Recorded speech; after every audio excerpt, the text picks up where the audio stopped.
फैजी भाई हमने 1600 रुपया खाया। आराम किया। लो जी अस्सलाम वालेकुम। तो असी खा बैठे हैं बिरयानी तो 1600 रुपया असी फैजी साहब कह रहे आराम कर दिता। चस नहीं आई, बेड़ा करके होया ना, जलन हो रही है। चलो लिहाजा बाजारी खाने का यही नतीजा, मेदे विच जलन अल्लाह अल्लाह तो खैर सलाह, खाई जाओ तो कड्ढी जाओ। फैजी बड़ा खुश हाँ यार, तो अज फाइनली जुत्ती लै ली है, लै ही ली है। लो जी जेडे क्लिप लगे ना, लगते जनानियां वाले दूरों, बुढ़ियां वाले, मगर लै ली है सोने ने। सोने ने बड़ी सोहनी लगी है, कहता नरम बहुत है। हर चीज़ भाई नरम नहीं होती। फैजी साहब के हालात देख लो कि जुत्ती कै जी तो आ गए ना, तो अज नवी लै ली है तो छापर जी पाई है, कहना कड्ढनी नहीं गी। ये कहता सकरदू जाके बने, सकरदू जाके पैनी है तेरे को उत्थे। सकरदू तो लुटिया मामे नू तो मामे ने की दगाबाजी, मामे ने माफ कोई नहीं करना। और जी फैजी साहब ने करानी है पोशिंग, पोशिंग करानी है गड्डी की, गाड़ी की पोशिंग क्या अपनी। ये शरा अपना थोड़ी थोड़ी ना अपनी एहतियात करें, नहीं तो ब्रेजर का इस्तेमाल करें।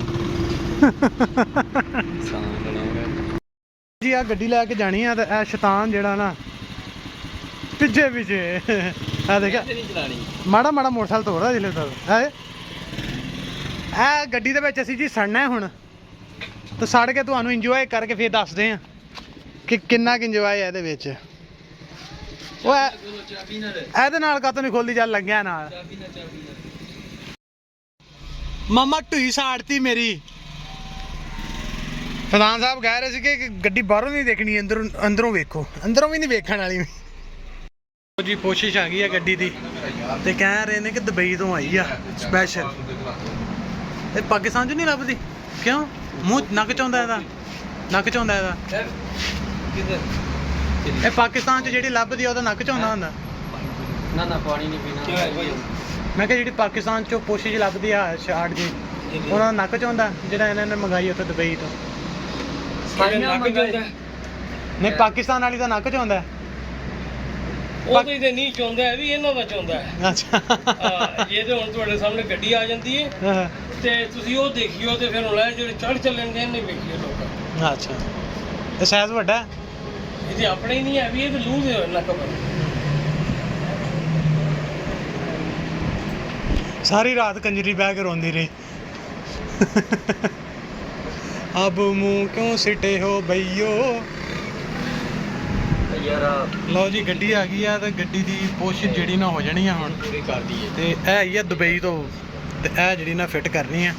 तो बाकी लाले होने कह रहे हैं कि पूरी नहीं आनी, क्योंकि इसका साइज़ ओवर आ, तो सीटां जड़ियां ना वो छोटियां ने, यह साइज़ ओवर आ तो वट आने बिच। बाकी इंशाल्लाह फैजी भाई ने पूछांगे जिसले करवा के लैके जाएंगे। तो गड्डी खड़ी कर दी है, तो हुण असीं चल रहे हैं जाके इंशाल्लाह 2-4 फटीकां वो कड्ढणियां वा, चलदे हैं। लो बई हुण आ गए ने हाजी साहब। हाजी साहब की पट्ठ का ना पट्ठ टुट गया, तो उन्होंने लवाने ने प्लस्तर। तो इसलिए सानू दिओ इजाज़त, इंशाल्लाह सुबह मिलांगे एक नए सुबह दे नाल ते एक नए विजन दे नाल इंशाल्लाह। अल्लाह हाफिज़।